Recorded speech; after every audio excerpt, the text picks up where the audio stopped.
going to gbnews.uk. Join my show Farage, 7 p.m. till 8 p.m. Monday through Thursday, and there you will get opinion, analysis, debate, and I'll cover stories that nobody else dares to touch. And then for the last 15 minutes, talking pints. We're over a drink. We have a civilised conversation with someone. We very often disagree, but we do it in a grown-up way. Come and join me on Farage.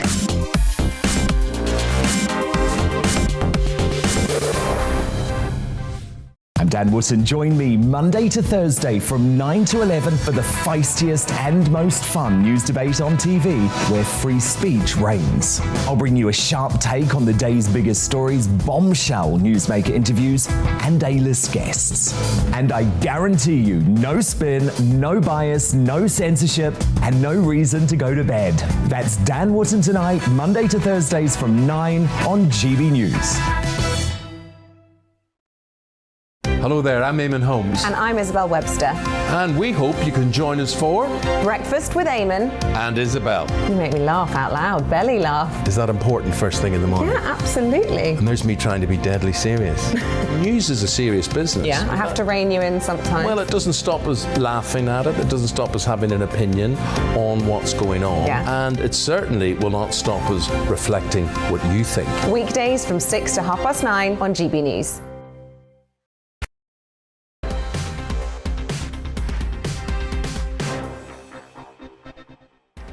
Hello there and good afternoon. Coming up in the next 60 minutes for you.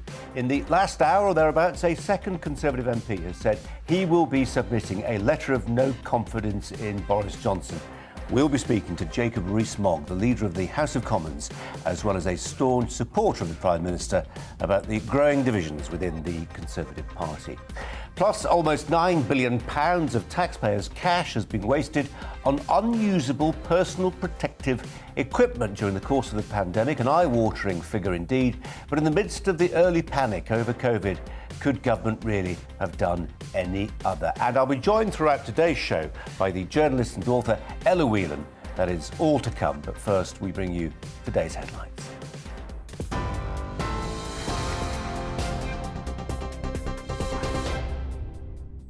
Just after 4 o'clock, I'm Polly Middlehurst in the GB newsroom, and your top story today. The Levelling Up Secretary has been unveiling the government's plans to tackle regional inequalities in the UK. Michael Gove pledged that by 2030, pay, employment and productivity will grow in every area of the country. He told the House of Commons this afternoon unlocking the full potential of underperforming areas could boost UK GDP by tens of billions of pounds every year.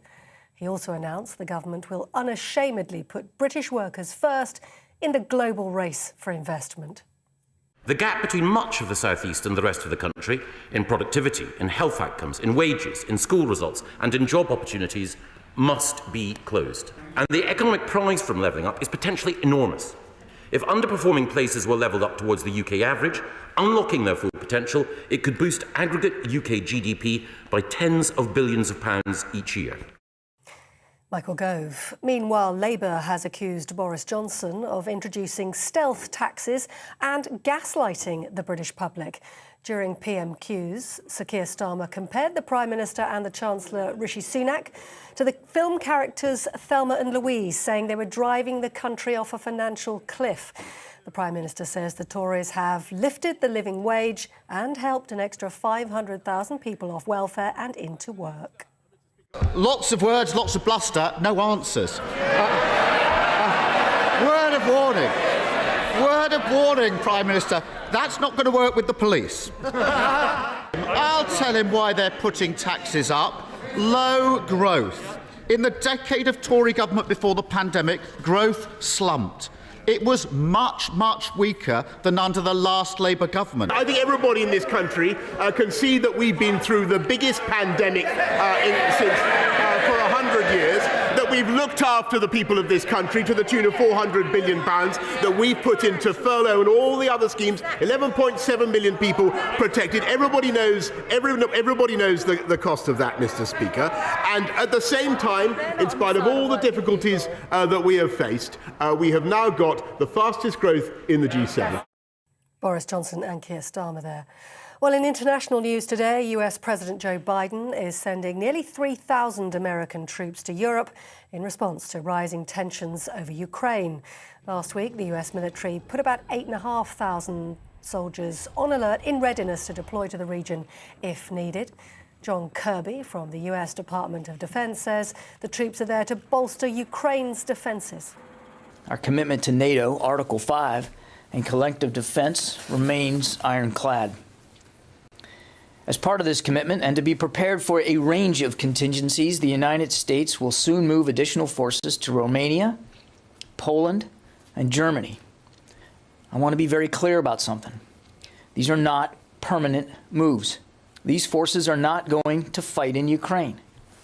They are going to ensure the robust defense of our NATO allies. John Kirby. Here, a man who murdered his ex-partner and her autistic child has been jailed for life to serve a minimum term of 40 years. Daniel Bolton was arrested following a 24-hour manhunt after Bethany Vincent and her 9-year-old son, Darren Henson, were stabbed to death at their home in Lincolnshire last May. The judge described Bolton as violent and ruthless and said he had a hatred motivated by Darren's autism. The Home Secretary says there's been a failure of leadership in some parts of the Metropolitan Police. Priti Patel was speaking after the Independent Office for Police Conduct found evidence of bullying, racism and misogyny in the force. She told the Home Affairs Committee there are problems within the culture of the Met. We're not seeing one-off incidences. I think we should just be quite clear about that. We are not seeing one-off incidences. It's not isolated.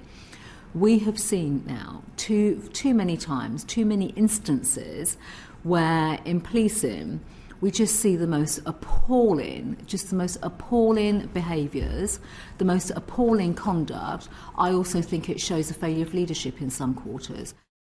Priti Patel speaking there. A charity and a union representing Border Force officers are seeking a High Court injunction to prevent migrant boats from being pushed back towards France in the English Channel. Lawyers for the Public and Commercial Services Union and Care for Calais will argue the Home Office should suspend the policy because it contravenes international law. The union says it's trying to protect Border Force members and avoid harming refugees who try to reach the UK. The Duchess of Cambridge says she's thrilled to become patron of the Rugby Football Union and Rugby Football League. Yeah. She's the first member of the royal family to take over one of Prince Harry's former roles. Kensington Palace says the appointment is due to her long-standing passion for the sport. Kate's affiliation with English rugby now puts her in direct competition with her husband, who's patron of the Welsh Rugby Union. We'll see how that plays out. You're with GBNews. We'll bring you more news as it happens. Now more from Colin Brazier.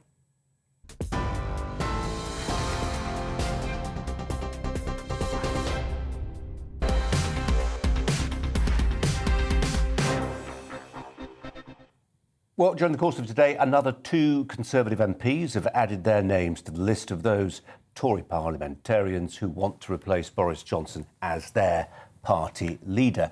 Anthony Mangnall, the MP for Totnes and South Devon, wrote on Twitter that standards in public life matter. At this time, I can no longer support the PM.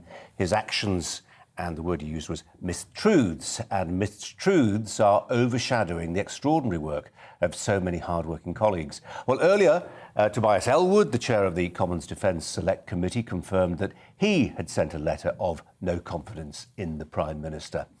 Well, it's leading the bulletins, including ours today.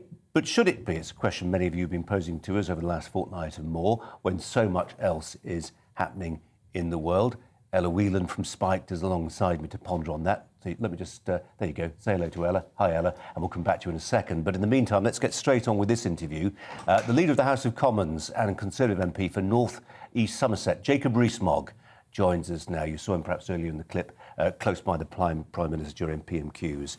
Jacob Rees-Mogg, thanks so much for your time. We do appreciate it. I'm going to make a point of not beginning about Partygate, because it seems to me, it certainly seems to many of our viewers, that there is an opportunity cost of this daily digest of stories about Partygate, and that is that it eclipses and squeezes out other stories which are of pressing concern to many of our viewers and many of your voters. So let's start with another couple of topics, if I may. And I'll start with migration. We had the figures for January, people crossing the channel in small boats, 6 times higher this January than last January. And President Emmanuel Macron, perhaps mindful of the fact he's got a presidential election in April, today saying that any future drownings in the channel would be the responsibility of the British government. What say you? Well, I don't agree with President Macron, but I don't think you should pay too much attention or worry too much about what he says in an election campaign. Actually, the Prime Minister and the President of France are working very hard in relation to Russia and Ukraine, and that part of the relationship is more important than things that are said in the provinces of France in the run-up to an election. It's clearly not true that the UK government cannot be responsible for small boats that leave France. It is the responsibility of the French government to stop them leaving. But we have a borders bill going through Parliament at the moment. It's in the House of Lords currently, and that will make it easier to send people back who come through illegal routes, to clamp down on the people traffickers, who are the ones we should be really worried about, because they make thousands of pounds trading on human misery. And the more we can do to stop criminal gangs acting in this way and endangering people's lives, the better.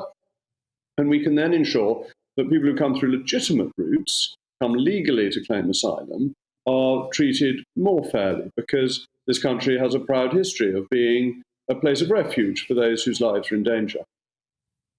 Another subject that's clogging up our inbox, the cost of living crisis.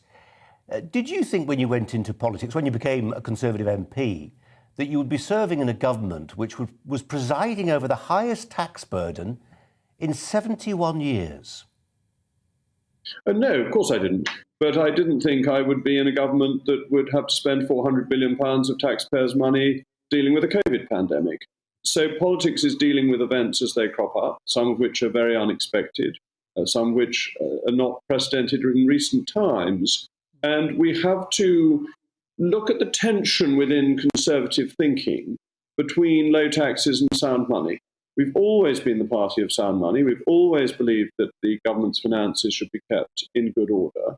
But we also believe that you get much better economic growth from low taxes. And we recognise the power of the Laffer curve, which is that if you set tax rates at the right level, you get the most revenue and the most economic growth. And it's trying to balance those various factors. And you can balance those factors over the course of a parliament, can't you? So we perhaps practice sound money now in the hope of tax cuts closer to the election. Is that what you hope? Is that what you anticipate will happen? Well, I don't think one should run economic policy on the basis of an election cycle. I think economic policy should be run according to what is right for the country today. I think it was the 1954 election where Rab Butler increased taxes immediately after the election, having cut them just before. I think electorates see through that sort of thing, and that you should run economic policy for the needs of the economy, not of an election cycle. One other topic before we get on to Partygate, and it's, I suppose, under the broad heading of culture wars. In the last fortnight, I can think of two stories, really, about 2 books which would have been unthinkable even 10 years ago. Oliver Twist, Charles Dickens, Oliver Twist, a trigger warning for scenes of child abuse, racism and poverty as depicted by Charles Dickens in Victorian times. And the week before that, 1984, a trigger warning on that book. What can government do about that? Not necessarily a great deal. From a personal perspective, I prefer Trollope to Dickens, but that may be telling more about me than about trigger warnings. I don't understand why universities don't treat their undergraduates as grown up. That do you really need to tell people who are at that level of their education that they have to be worried about what they might read? Aren't they tough enough to get on with it? I had great fun recently speaking to some younger pupils, early teenagers, and going into, they asked me why I liked history, and I said, great fun of history is you get to know all the gory bits, and went through exactly how people were hung, drawn and quartered, and The 13-year-olds didn't need any trigger warnings about this. They loved it. They're fascinated to discover about people having their innards burnt in a pot in front of them before they were killed. I think children are remarkably robust, and one shouldn't be too wet about these things. But it's not really for government to huff and puff. Universities should just grow up a bit. The Way We Live Now by Anthony Trollope. That's a fantastic novel, isn't it? Long. That's great. It's a great book. And isn't it so remarkably like Robert Maxwell? I don't know if you've read it recently. I agree. But that's a story for another time. Look, now I've lulled you into a false sense of security, Jacob Rees-Mogg. Let's get into events in Parliament today. You've got a second Conservative MP showing a very distinct lack of confidence in the Prime Minister now. Tobias Ellwood as well earlier today. I mean, for somebody of his stature, I mean, I know you dismissed Douglas Ross, the leader of Scotland's Tories, as a lightweight when he said he was no longer back the Prime Minister. You can't say the same thing about Tobias Ellwood. No, I wouldn't dream of saying it about Tobias. I think the Select Committee work done in the House of Commons is very important, and the Defence Select Committee, one of the more important of them. And I think backbenchers are entitled to their views, whereas people who hold office within the Conservative Party ought to support the leader. But bear in mind, I spent quite a lot of time on the backbenches trying to get votes of no confidence in Theresa May. So I would be hypocritical if I said it was an unreasonable thing for people to do. I just happen to think they're wrong, and they serve neither the party nor the country in doing this, and they forget the mandate that Boris Johnson got in December 2019 and the success of the government that he leads. Now, we've been through this incredibly difficult period over the COVID crisis, but our economy is back to where it started. And how does it manage that? It managed that because of the £400 billion of taxpayers' money that Boris Johnson approved to be spent on the furlough scheme, on bounce-back loans, to ensure that when we reopened, there was still an economy to reopen to. The vaccine rollout, a huge success, way ahead of other European countries, partly because we weren't any longer in the European Union. Brexit leads on to another success of Boris Johnson. He delivered where his predecessor had been unable to deliver. The openness we had over Christmas so that we weren't locked down, that was the decision of the Prime Minister to keep the country going, and he turned out to be right. And he did this against a lot of advice from the experts saying he must shut down. So the Prime Minister consistently gets big decisions right, and what we're quibbling about is whether he had a slice of cake or not. And I'm afraid I think that these discussions of cake are second tier in terms of the interests of the nation. It's a two-tiered cake, I suppose. Oh dear. Daniel, we'll pause for a couple of seconds, just let that one sink in.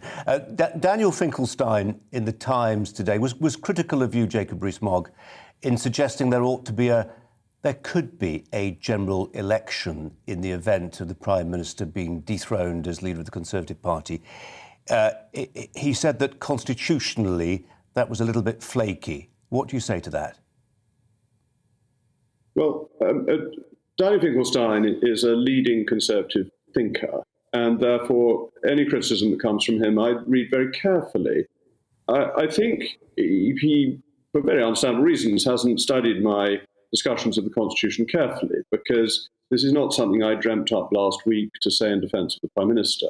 I've actually said it in a speech in the House of Commons in 2010, because it seems to me that the Constitution evolves, and one of the key evolutions has been that a new Prime Minister needs a new mandate, and that the mandate is personal. In his article, I think he misses a point that parliamentarians often do miss. They think that parliamentary sovereignty exists in and of its own, but it doesn't. Parliamentary sovereignty is a delegation from the British people, and it is held on trust by Parliament until another election. But if you replace the leader, the question is, do you need to renew that trust? And is that the way our Constitution is evolving? I would argue that it is. Danny would argue that it isn't. And that's a perfectly reasonable position for him to take. But I don't think it's actually got anything to do with the immediate concerns around the Prime Minister. And on the issue of, is it presidential? Well, in a way, the more it is a mandate for the individual, the easier it is for Parliament to hold that individual to account. That in some extent, we get more of a separation of powers between Parliament, and you will notice in recent years, voting against the party whip in the House of Commons has got much more commonplace, much more frequent for people to vote against the whip now than it was in the 1950s, when almost nobody did. So you've got a more presidential system, but a more independent House of Commons. And I think all of that works perfectly well, and that Danny's argument misses decades of constitutional change. Jacob Rees-Mogg, really appreciate your time and your thoughts. Thanks very much indeed. My pleasure. Thank you. And listening to those thoughts, and alongside me here in the studio, Ella Whelan of Spiked. Ella, the key question there, clearly, Trollope or Dickens? Dickens. OK, that's the first question. Not just because of the length. I think we might need to switch on your microphone. Is it turned on? While you're fiddling with that, let me just ponder on what Jacob Rees-Mogg was saying there about the point about the Constitution. We don't have a written Constitution, of course, in this country, and I wonder whether Ella Whelan has a view, once that microphone is switched on, which it now successfully Tech was never my strength. has been. Well, I'll tell you what we'll do. Is it going to work? Yes. It is. It's on. Loud and clear now? Brilliant. The Constitution. We don't have a written Constitution in this country, do we? No. And so people like Jacob Rees-Mogg can come along and say, actually, this is an ongoing conversation between the British public, the electorate, and MPs. Well, it's very rare that I agree with Jacob Rees-Mogg, other than issues relating to Brexit. But his argument that the Constitution is something that the idea of a Constitution should be evolving is one that is, I think, very relevant to our times. Because the problem with someone like Boris Johnson, indeed the Conservative Party, that were elected, let's remember, in 2019, on the basis of a question of democratic input. So, yes, there were other things going on. Levelling up was, to a certain extent, part of that mandate. But the key issue was Brexit, and about the idea that people in those much discussed red wall seats would be more involved in politics. And so then the idea of a public that is trusting in its parliamentarians, in particular in its Prime Minister, to tackle that idea of democratic engagement and drive it forward, I think has been called into question over not just because of Partygate, I think because of the way the Conservatives have handled the pandemic, the institution of coronavirus regulation at the last minute without parliamentary scrutiny, the cavalier way they've treated civil liberties. There's a big question mark over the Conservatives' promise of democratic engagement. Now, the cynics among you might say, well, who ever trusted Boris with the political power of the everyman? But I think there's something in that there is a pressure that has been put on Parliament by the events of 2016 that still have to be answered. Yeah, and it's interesting, yesterday the point was being made that migration is still unfinished business from 2016 as well. And loads more to talk about, and we've got a lot more to talk about apropos COVID as well. Lawrence Fox coming in the next hour to ponder on some of those themes as well. But first, let's have a look at the weather. Hello again. We keep a lot of cloud in the sky during the rest of today, with rain for some, and then it will be mild overnight under that blanket of cloud. And the fact that we've got a relatively mild and moist airflow at the moment behind this warm front, which is crossing the country as we speak. And we've got this broad, warm sector, which is basically a slice of mild and moist Atlantic air. Hence, the largely cloudy skies. A few breaks in the cloud here and there, but nothing particularly long-lasting or widespread overnight, and it will be thick and low over western and northern hills with some persistent and at times heavy rain, especially towards the northwest of Scotland. So, of course, a frost-free night, a mild night for most of us, 7 or 8 Celsius for the majority as we wake up on Thursday. But a grey start to the day, and there'll be further drizzly showers, particularly in the north and the west. Actually, something a little drier and brighter comes along for Thursday afternoon. Some sunny spells for parts of England and Wales. But for Scotland and Northern Ireland, the cloud thickens, the breeze picks up, and it turns wet and windy in the far northwest of Scotland. Ahead of this wind and rain, mild, 11, 12 Celsius. But as this rain turns up, it suddenly turns colder to the northwest of it. It's a narrow band of lively weather, strong winds and heavy rain, and on the back edge of this feature, even some snow for the higher parts of Scotland and northern England, mountains of Wales, and perhaps to lower levels as we start off Friday for some parts of England. It turns colder behind the rain, frost and some icy patches in places, and a load of wintry showers. Sleet and snow mainly over the hills of northern UK, but could see some snow down to lower levels at times on Friday for northern Scotland. Once that front's out of the way, actually brighter skies for many. It will feel cold in the wind on Friday. Cloud returns on Saturday, wet and windy in the north.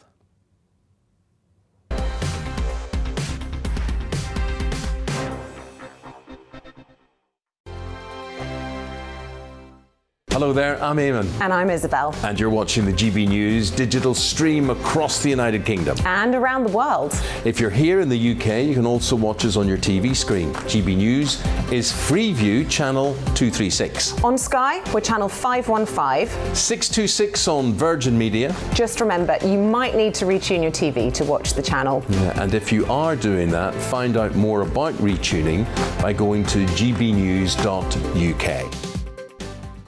Join my show Farage, 7 p.m. till 8 p.m. Monday through Thursday, and there you will get opinion, analysis, debate, and I'll cover stories that nobody else dares to touch.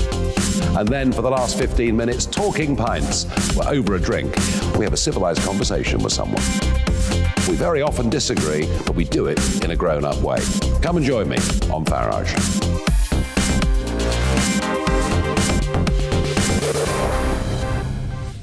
I'm Dan Wootton. Join me Monday to Thursday from 9 to 11 for the feistiest and most fun news debate on TV, where free speech reigns. I'll bring you a sharp take on the day's biggest stories, bombshell newsmaker interviews, and A-list guests. And I guarantee you, no spin, no bias, no censorship, and no reason to go to bed. That's Dan Wootton tonight, Monday to Thursdays from 9 on GB News. Hello there, I'm Eamon Holmes. And I'm Isabel Webster. And we hope you can join us for Breakfast with Eamon. And Isabel. You make me laugh out loud, belly laugh. Is that important first thing in the morning? Yeah, absolutely. And there's me trying to be deadly serious. News is a serious business. Yeah, I have to rein you in sometimes. Well, it doesn't stop us laughing at it. It doesn't stop us having an opinion on what's going on. Yeah. And it certainly will not stop us reflecting what you think. Weekdays from 6 to 9:30 on GB News.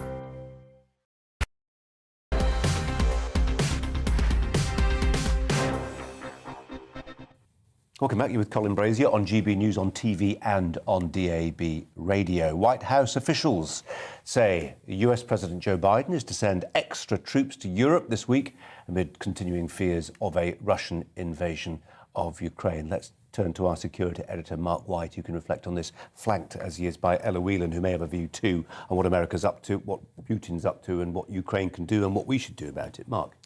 Yeah, this has come out of the blue, this announcement from the Pentagon of more troops that are going to the region.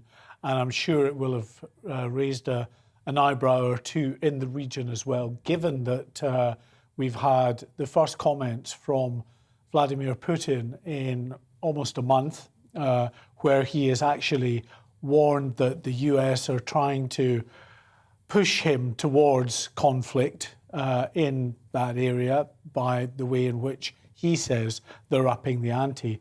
So in response to that, they've upped the ante. They are sending an additional 2,000 US troops from Fort Bragg in the States across to Germany and Poland. And in addition to that, another 1,000 troops that are in Germany at the moment are going up to Romania. So 3,000 in total. They say, of course, they're not there, we should say, to help the Ukrainians should something happen on their border. They are there to reassure and bolster the defences of Eastern European NATO allies, but still, without a doubt, it does add to the tensions in the region. Ella, Mark and I are middle-aged men with grey hair, but that does mean that in the 1980s, I don't know about you, Mark, but I had regular nightmares about having 4 minutes to get under the stairs to escape a nuclear strike. Our generation, the Cold War really means something. Your generation, it means something different too.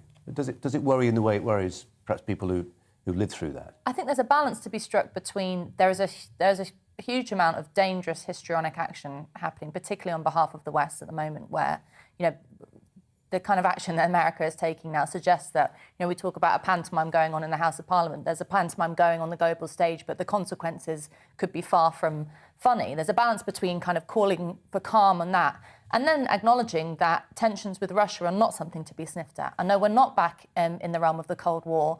Global diplomacy is a very different stage now. There are different things happening, not least the presence of China.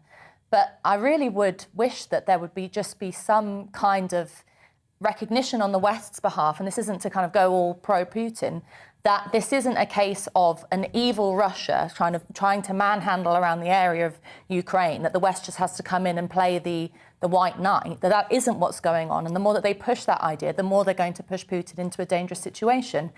It's very frustrating to watch and frightening at times. Frustrating to watch for those of us who aren't really involved, but I mean, frightening if you're a family of service personnel who, for all you're told, this will not result in war. You can be sent to maybe Poland or Estonia. You are not going to get involved in Ukraine.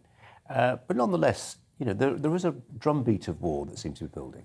Yeah, the real danger is these things can take on a momentum of their own. So when you've got both sides warning the other side not to escalate, and in response they escalate, then you can see a downward spiral of this. And if you take it back to its most basic in terms of what Russia has been so exercised about in recent years, it has been the eastward expansion of NATO and the breaking, they claim, of a verbal promise in the 90s after the disintegration of the Soviet Empire, that there would not be this eastward expansion. 14 countries have since, of course, from that Eastern European bloc joined NATO, and they are very concerned about the potential for Ukraine right up against their border to join that alliance as well. And a final thought, and a bit of media navel-gazing, really. I mean, every morning we assemble in our newsroom and we talk about what stories we should be talking about today, and Ukraine is not a great ratings driver, I've got to tell you. Tell us why we should be doing the story, or are we probably right, or should we be giving it less attention than we have been? I think that it's essential to understand what's going on in Ukraine at the moment, because it tells you something about the status of the West. So much of the discussion political discussion over the last sort of 4 or 5 years has been about Russian meddling, about how Russian has its fingers in all the pies, whether it's elections in the US, elections here, a global finance, whatever it is. But actually, if you look back to the events of 2014 and see what happened in Kiev, in that Western leaders, European and in the US, definitely verbally supported protesters there. Some of them actually went and visited Kiev and supported protesters there. And I was there. Did what? Meddled. I was there, and I have to tell you, some of the people who were, in quotes, pro-democracy supporters didn't seem to me like obvious Democrats. And that was meddling. And so, there's a serious level of, I don't know what to call it, but there needs to be navel-gazing, or at least some kind of self-reflection on the West's behalf that says this hasn't just come out of thin air, this hasn't just been cooked up by Putin, that there are two sides to this story. Well, and in terms of why people here should be concerned, brinksmanship, it really only needs a misstep before it turns into bloodshed. If it turns into bloodshed, then it is very likely that it is going to expand beyond the borders of Ukraine and Russia to take in those Eastern European nations who are members of NATO. And once that happens, NATO has an obligation to step in. That's the big concern here. Thanks, Mark. Still to come, almost £9 billion of public cash, your cash, wasted on faulty PPE. Speaking to a leading public health official about that. But first, the headlines with Polly.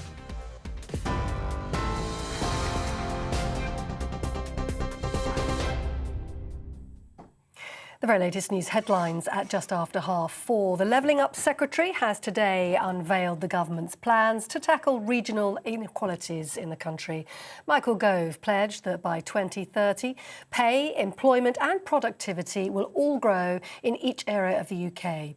He told the House of Commons unlocking the full potential of underperforming areas could boost the UK's economy by tens of billions every year.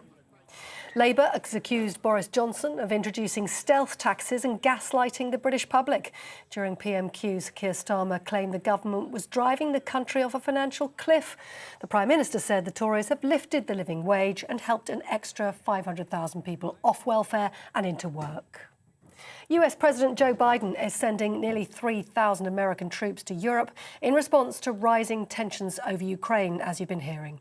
Last week, the US military put around 8,500 soldiers on alert in readiness to deploy to the region if needed. Here, Priti Patel has told the Home Affairs Committee there's been a failure of leadership in parts of the Met Police. The Home Secretary was speaking after the Independent Office for Police Conduct found evidence of bullying, racism and misogyny in the force. She said there are problems within the Met itself.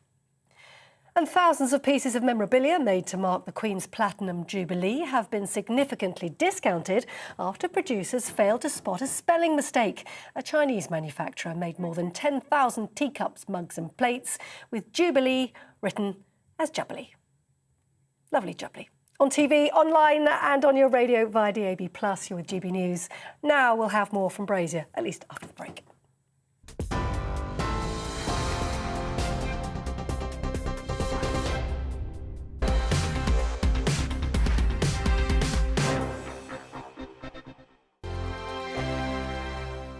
Hello there, I'm Eamon. And I'm Isabel. And you're watching the GB News digital stream across the United Kingdom. And around the world. If you're here in the UK, you can also watch us on your TV screen. GB News is Freeview channel 236. On Sky, we're channel 515. 626 on Virgin Media. Just remember, you might need to retune your TV to watch the channel. Yeah, and if you are doing that, find out more about retuning by going to gbnews.uk. Join my show Farage, 7 p.m. till 8 p.m. Monday through Thursday. And there you will get opinion, analysis, debate, and I'll cover stories that nobody else dares to touch. And then for the last 15 minutes, talking pints. We're over a drink. We have a civilized conversation with someone. We very often disagree, but we do it in a grown-up way. Come and join me on Farage.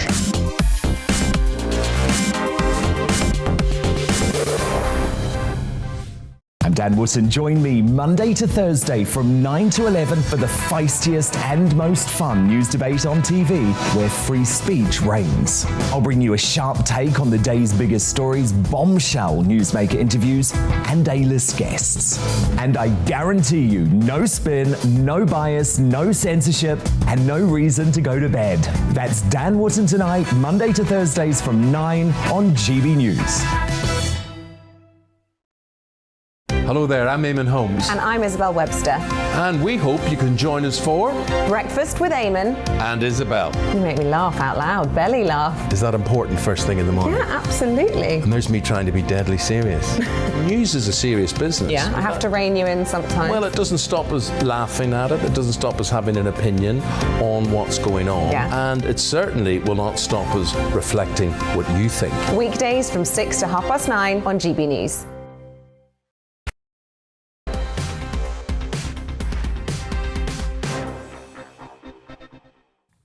It's emerged that almost £9 billion has been wasted on personal protective equipment. Much of the PPE was faulty or not used before its sell-by date. Ministers also paid hugely over the odds and were left with equipment that later crashed in value. In all, £8.7 billion has had to be written off by the Department of Health and Social Care. Well, Professor of Primary Care and Public Health at Imperial College London is Professor Azim Majid, who joins me now. Professor, thanks so much for your time. I always feel the necessity when we tackle stories like this, and this story in particular, of trying to get people to transport themselves back into that frame of mind that they were in 18 months and more ago, 2 years ago, when panic beset the nation, and that led to, I think, what we can probably describe almost as panic buying of PPE. The government could do no other. Yeah, that's right, Colin. So 2 years ago, when the infection first spread out of China globally, many healthcare workers became infected.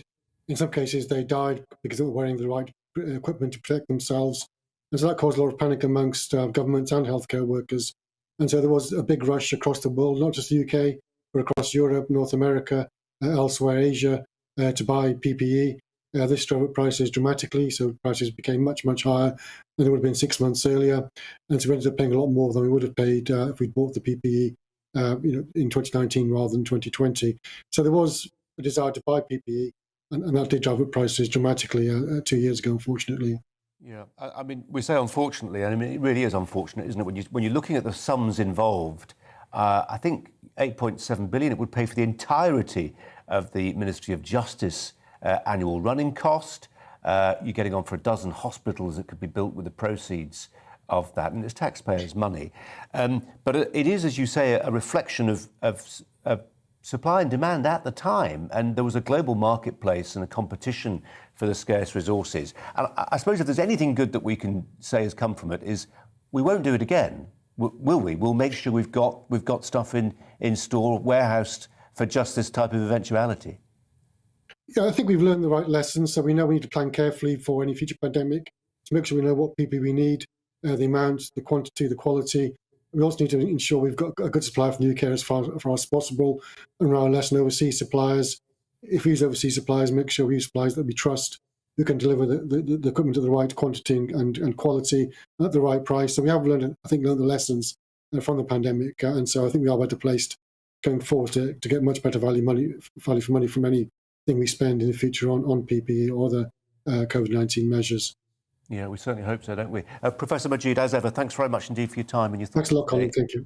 Ella Whelan alongside me to reflect on what is a gigantic number. Am I being soft on the government? I mean, I just think that people, you know, it's like the person who swims out and gets rescued by the lifeguard. That they tend to think afterwards they probably would have got to shore without any help, but actually we were panicking then, weren't we? Yes, and you don't want to use Boris Johnson's favourite phrase, Captain Hindsight, and be the person that says Didn't use it. who says, "Oh well, I would have done it differently." I think that you're right to point out the fact that we were in a very exceptional circumstances. However, we also have to remember that at the time, what the scenario wasn't just a case of a government responding to an emergency scientific and medical situation and trying to do the best thing. There was a lot of power play going on. There was a lot of international competition about who was going to have the right levels of PPE. There were political decisions being made in relation to, there was a kind of war going on between whether the government had enough PPE or whether they were locking down or bringing in restrictions. And rather than it being all the time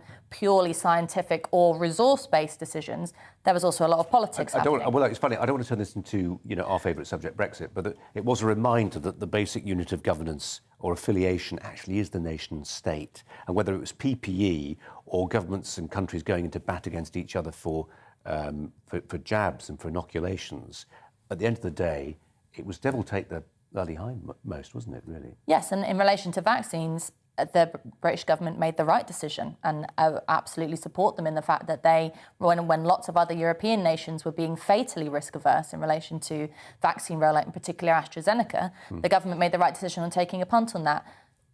One of the questions I'd ask is, you know, £9 billion is a huge amount of money, but in the grand scheme of the waste of the last 2 years, not just in terms of finance, but also in terms of people's personal situations, the resources we've lost in terms of the damage to the economy, the resources we've lost in terms of taking people out of social life for the last 2 years. That is also a question I want to nail the government on. I think you can probably forgive £9 billion in the context of who knew that we weren't going to use all the aprons. I mean, my little brother works at a testing centre up in Leighton, and he can tell you that he's constantly sending back packs and packs of face masks and things like that because the central organisation of a lot of this was very faulty. I think the more interesting question is when it comes to waste and indeed spending, did we cut the right things? You know, Boris Johnson boasting there in Prime Minister's questions this afternoon about how they had everyone on furlough. People seem to forget that furlough would meant a 20% cut for people. It wasn't a wonderful situation to be in. Yeah. It was a cut to your living standards.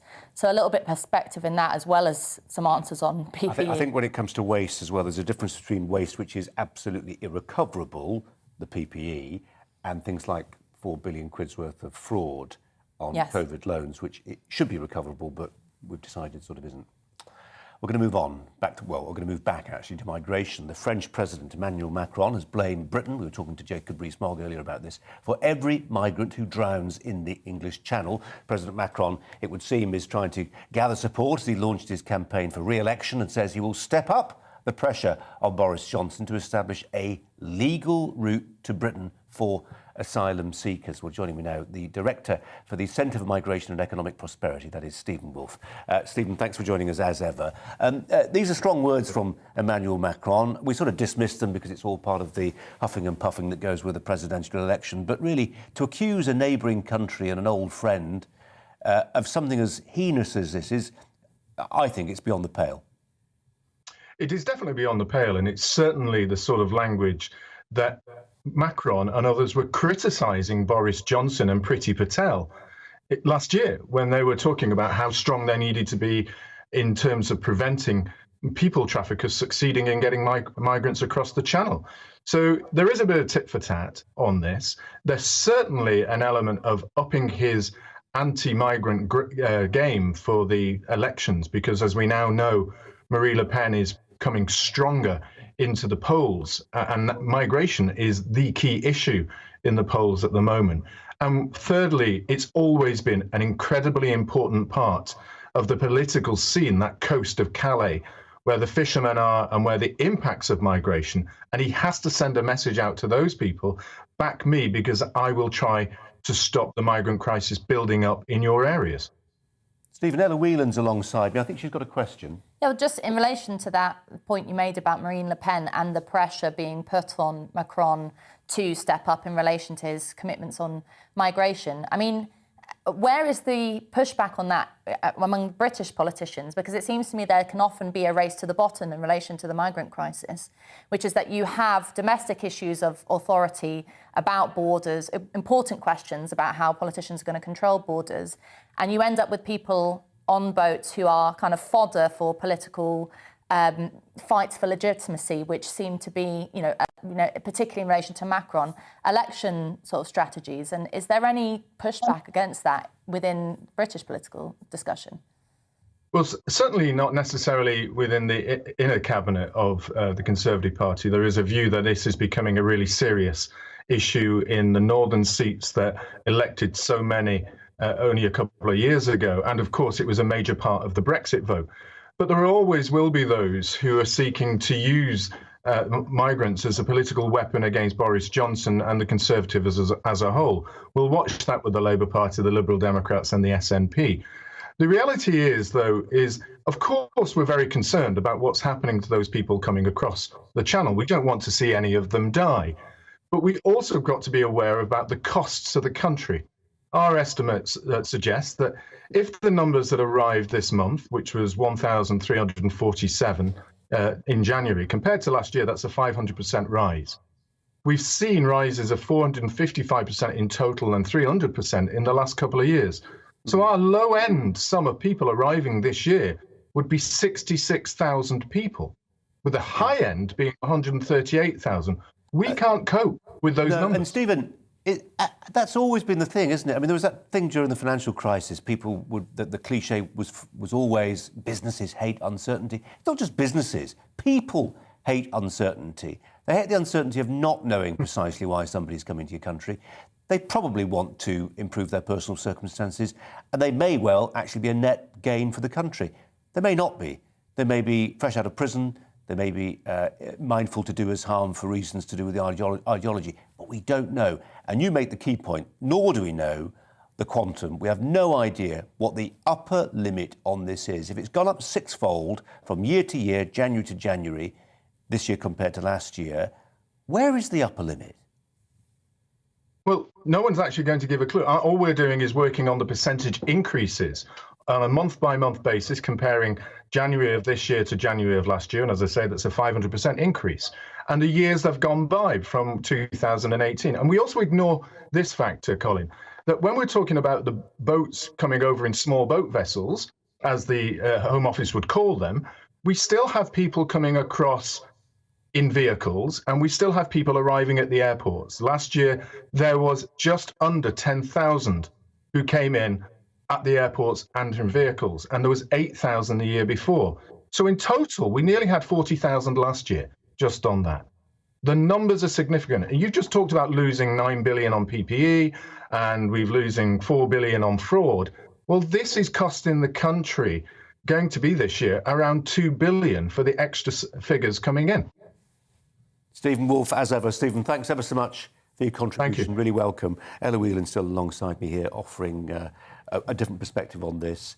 It seems to a lot of people, not least Scandinavian countries, who don't have a reputation, I'm thinking of the Danes in particular, don't have a reputation for being right-wing knuckle draggers, but a centre-left government there talking about the necessity of having a third-party country to act as a processing centre and ultimately as a kind of deterrent. If you are crossing the Channel or trying to get into Denmark from the Middle East, let's say, or Sub-Saharan Africa, the thought that you are not going to come straight to Britain and be put up in a hotel, but may have to go to Rwanda to have your asylum application processed, has to be a deterrent, doesn't it?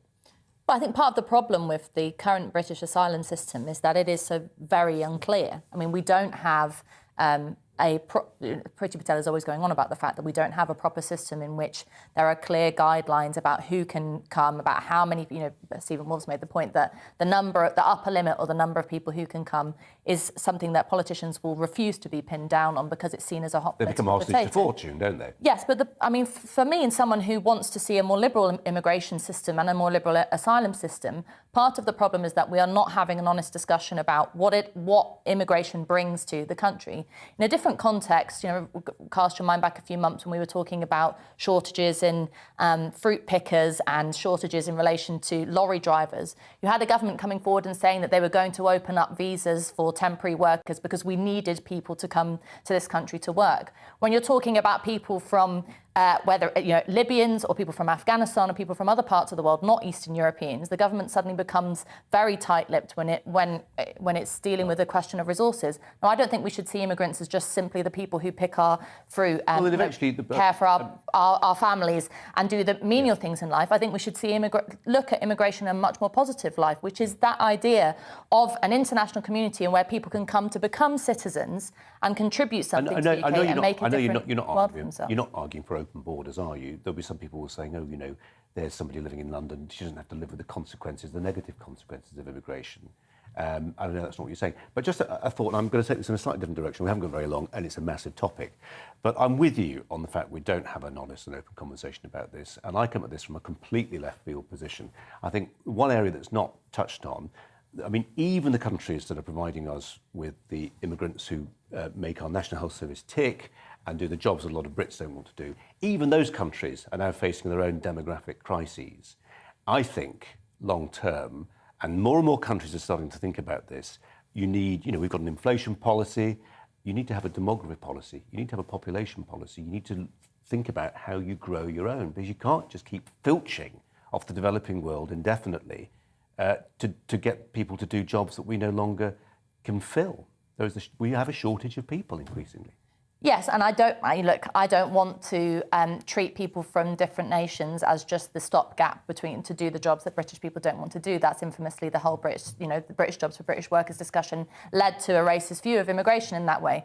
But I would flip what you're saying and actually think about the idea of, if resources are lacking in this country, whether it be for people born in Burnley or people born in Burma, wherever it is, then that's a question for government. That's not something that should be laid at the feet of immigrants coming in. I've been too indulgent in taking up too much time. Sorry, we'll come back to this subject on another occasion. Here's the weather. Hello again. We keep a lot of cloud in the sky during the rest of today with rain for some, and then it will be mild overnight under that blanket of cloud. And the fact that we've got a relatively mild and moist airflow at the moment behind this warm front, which is crossing the country as we speak. And we've got this broad, warm sector, which is basically a slice of mild and moist Atlantic air. Hence, the largely cloudy skies. A few breaks in the cloud here and there, but nothing particularly long-lasting or widespread overnight, and it will be thick and low over western and northern hills with some persistent and at times heavy rain, especially towards the northwest of Scotland. So, of course, a frost-free night, a mild night for most of us, 7 or 8 Celsius for the majority as we wake up on Thursday. But a grey start to the day, and there'll be further drizzly showers, particularly in the north and the west. Actually, something a little drier and brighter comes along for Thursday afternoon. Some sunny spells for parts of England and Wales. But for Scotland and Northern Ireland, the cloud thickens, the breeze picks up, and it turns wet and windy in the far northwest of Scotland. Ahead of this wind and rain, mild, 11, 12 Celsius, but as this rain turns up, it suddenly turns colder to the northwest of it. It's a narrow band of lively weather, strong winds and heavy rain, and on the back edge of this feature, even some snow for the higher parts of Scotland and northern England, mountains of Wales, and perhaps to lower levels as we start off Friday for some parts of England. It turns colder behind the rain, frost and some icy patches in places, and a load of wintry showers. Sleet and snow mainly over the hills of northern UK, but could see some snow down to lower levels at times on Friday for northern Scotland. Once that front's out of the way, actually brighter skies for many. It will feel cold in the wind on Friday. Cloud returns on Saturday, wet and windy in the north.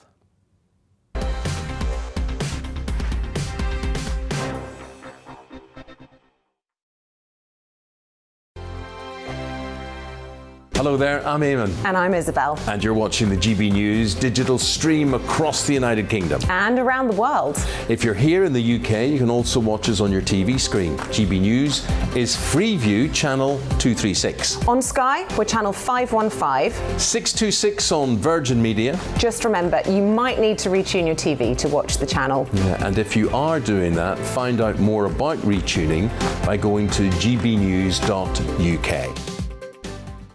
Join my show Farage, 7 p.m. till 8 p.m. Monday through Thursday, and there you will get opinion, analysis, debate, and I'll cover stories that nobody else dares to touch. And then for the last 15 minutes, talking pints. We're over a drink. We have a civilised conversation with someone. We very often disagree, but we do it in a grown-up way. Come and join me on Farage.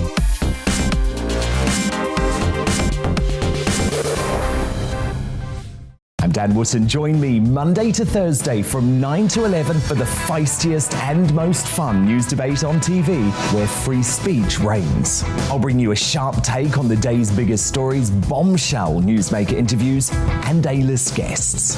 And I guarantee you, no spin, no bias, no censorship, and no reason to go to bed. That's Dan Wootton tonight, Monday to Thursdays from 9 on GB News. Hello there, I'm Eamon Holmes. And I'm Isabel Webster. And we hope you can join us for Breakfast with Eamon. And Isabel. You make me laugh out loud, belly laugh. Is that important first thing in the morning? Yeah, absolutely. And there's me trying to be deadly serious. News is a serious business. Yeah, I have to rein you in sometimes. Well, it doesn't stop us laughing at it. It doesn't stop us having an opinion on what's going on. Yeah. And it certainly will not stop us reflecting what you think. Weekdays from 6 to 9:30 on GB News.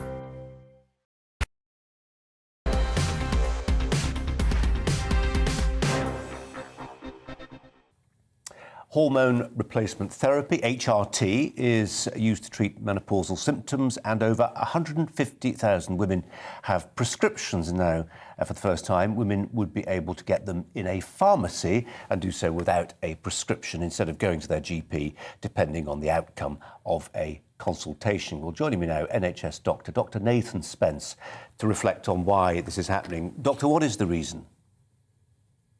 So, Colin, this was really great news today that showed that this drug, this HRT medication, hormone replacement therapy, normally prescribed by a doctor, can now be bought over the counter to treat symptoms for women's problems that they have with menopause, such as itching, dryness, fatigue, trouble sleeping, really troubling symptoms that interfere with people's lives on a really pretty severe basis. Now, the reason for this is, I suppose, to try and increase the availability of this medication for women. I was just reflecting again on the number of women who experience symptoms. Obviously, it's an extremely broad spectrum of symptoms in terms of severity.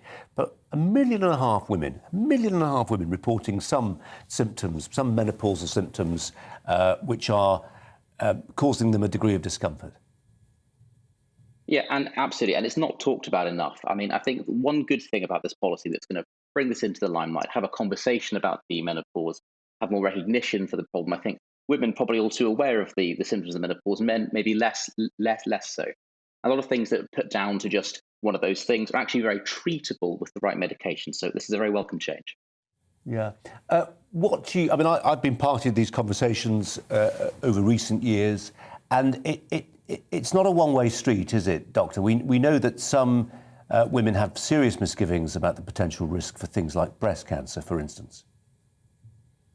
Absolutely. And I think this brings us on to a really important point, actually, that it's great to see that medications become more available, the medications more accessible, but this shouldn't replace the need to see a doctor in the first place. And when we move to a model of buying treatments directly from a pharmacy over the counter, we need to still remember that actually the reason for prescribing them needs to be carefully looked at. We want to avoid self-diagnosis of these problems, making sure women are counselled correctly on the risks and benefits of treatments before taking them.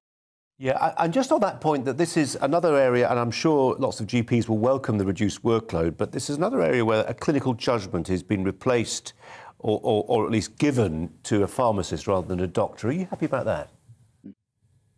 I think that absolutely, I work with pharmacists on a daily basis and they do a fantastic job, but it's making sure that information is available from someone and it's vetted and it's standardized, because we don't want to move away from models of people being able to buy any treatment they want from any pharmacy with no repercussions or counselling, because that's where mistakes start to be made. So personally, no problem. I don't mind who does it as long as someone is doing it.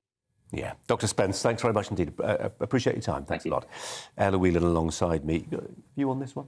I think that it's really exciting that HRT has become more readily available because, as the doctor says, I think for too long the kind of cultural phenomenon of women having hot flushes and things like that is a bit of a joke. You know, this idea that it's just what happens to you when you get a bit older, don't talk about it. And actually, it can be really debilitating for women. We've got, you know, the government has just announced the fact that it will not rescind the ability for women to have telemedical abortions, a move that was brought in throughout the pandemic, which meant that rather than having to go to a clinic for abortion pills, women could have them posted to them and take them at home. So there are moves afoot to give more trust to women to take control of their the medication that they take, particularly in relation to hormones or indeed pregnancy. I think that can only be a good thing. You know, pharmaceutical consultation can be tricky. I mean, at the moment, if women want to get the morning after pill, for example, they have to get taken into a back room, often by a kind of junior pharmacist, and be quizzed about their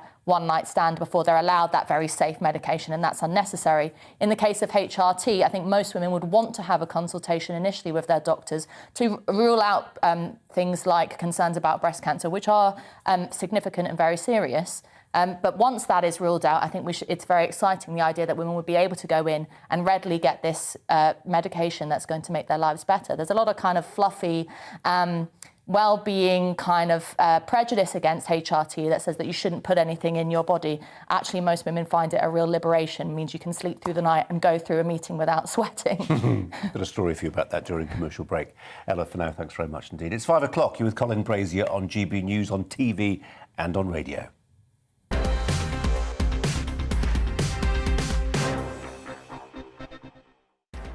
Coming up live at 5, more Tory party fallout over Partygate as 2 senior Tories call for Boris Johnson to go. I'll be speaking to Conservative Mark Jenkinson, a Red Wall MP who has stood by the Prime Minister. Is the Omicron variant now no more dangerous than the flu? Official data suggests it could be, but could a new variant increase the danger? I'll speak to one expert, and my special guest, Ella Whelan, will be reflecting on all the stories throughout the course of the next hour or so. But in the meantime, the latest news headlines from Polly.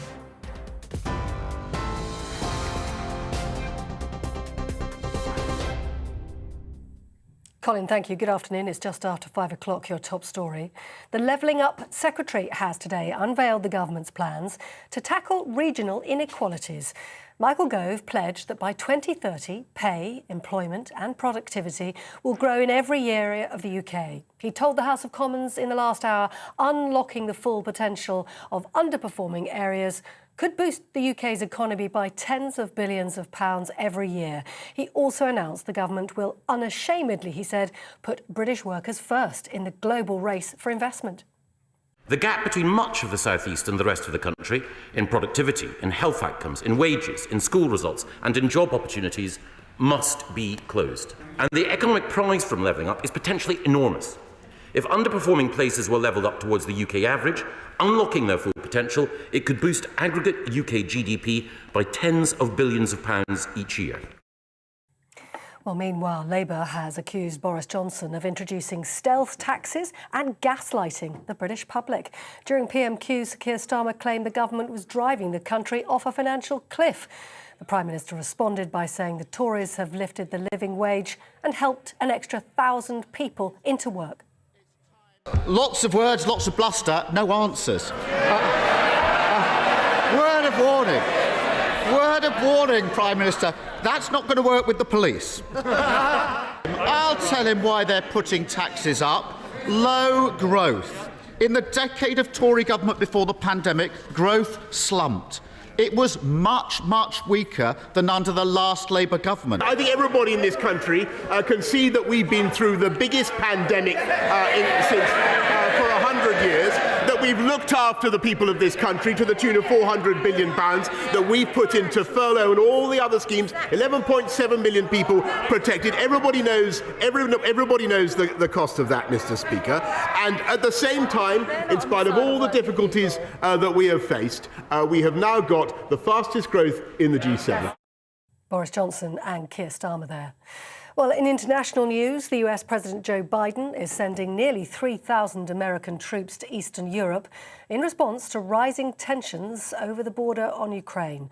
Last week, the US military put around 8,500 soldiers on alert, in readiness to deploy in the region if needed. John Kirby from the US Department of Defense says the troops are there to bolster Ukraine's defenses. The United States will soon move additional forces to Romania, Poland, and Germany.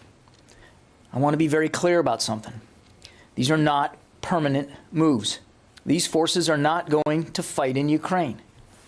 They are going to ensure the robust defense of our NATO allies. Here, 5 Insulate Britain activists have been jailed at the High Court after breaching an injunction on the M25 last year.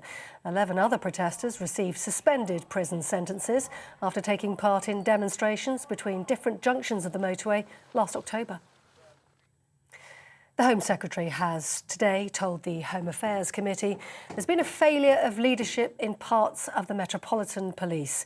Priti Patel was speaking after the Independent Office for Police Conduct found evidence of bullying, racism and misogyny in the force.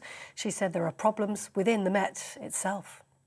We have seen now too many times, too many instances where in policing we just see the most appalling behaviours, the most appalling conduct. I also think it shows a failure of leadership. Priti Patel. A charity and a union representing border force officers are seeking a High Court injunction to prevent migrant boats in the Channel from being pushed back towards France. Lawyers for the Public and Commercial Services Union and Care for Calais argue that the Home Office should suspend the policy because it contravenes international law. The union says it's trying to protect border force members and avoid harming refugees who try to reach the UK. The Duchess of Cambridge says she's thrilled to become the patron of the Rugby Football Union and Rugby Football League.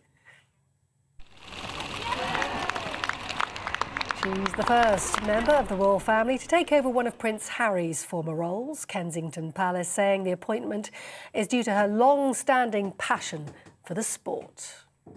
You're with GB News. We'll bring you more news as it happens now. More from Brazier.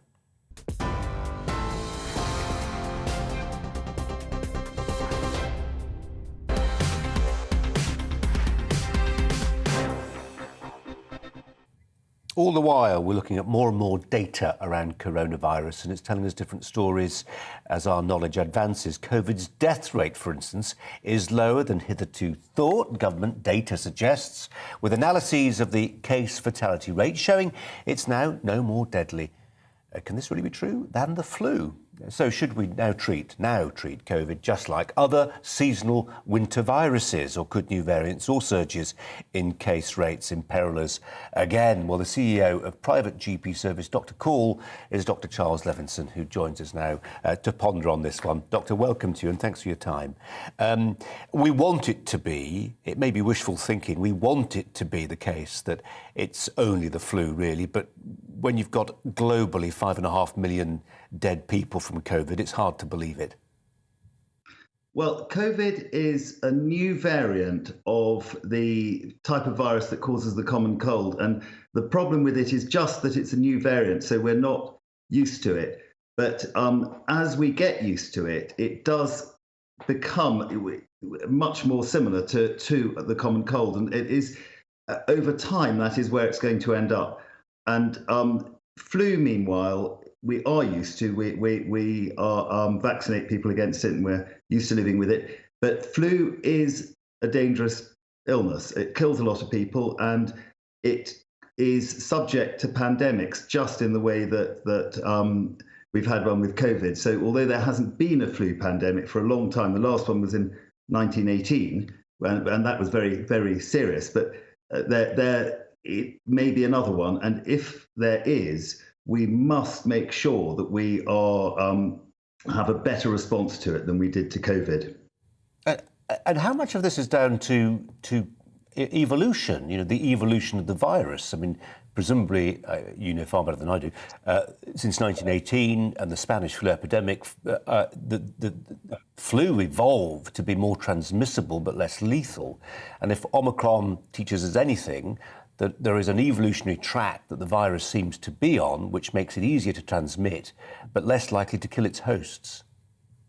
Yeah, that is what tends to happen. But when what the fear for a flu pandemic is that an animal strain of flu, and an awful lot of different types of animals get flu, and if an animal strain of flu gets into humans, we will have, it'll be new to us. We won't have antibodies, and the results will be very severe. So at the moment, there's an outbreak of avian flu, bird flu, and the fatality of that is 50% for people who get it, because it's something new that we haven't had. It isn't spreading person to person. What these viruses have to do to become a pandemic is they have to, an animal virus, if it's going to become a pandemic one, it has to get into the human population. It has to be able to spread from animals to humans. And that normally happens in situations where people live very close to animals. And then it has to also learn to spread from person to person and to spread easily from person to person. And once that happens, you have a very severe situation. Doctor, there was a time fairly recently, I would guess not more than a fortnight ago, when at this time, literally around about this time of the broadcasting day, we would turn to the latest government data from the Department of Health on hospitalisations from Omicron, deaths, sadly, as well. A reflection, I suspect, of its diminishing lethality and how much of a problem it's causing as a society, that we don't go through those figures anymore. They're falling. Nonetheless, when I go on the tube tonight to make my journey home, I'll be wearing a mask. And many people will be for some time. And when it comes to travelling by aircraft, that could be for years. Are policymakers following this data closely enough if it is telling a story of a virus that's increasingly resembling flu? Well, they may not be, but I think that face masks are a relatively small price to pay. I think what we need to avoid are more important social restrictions, which are preventing that way. They're not only bad for the economy, but they're preventing people having their regular health checks and or preventing people going to the doctor when they need to. And so we are seeing on the ground at Doctor Call a lot of people who are with advanced stages of illness, which in previous years we would have expected to have seen much earlier. And those figures are being that's all being shown in the figures, with excess deaths in the home, with increased cases of cancer. So Macmillan have calculated there are 50,000 missed cancers and so on. So it is.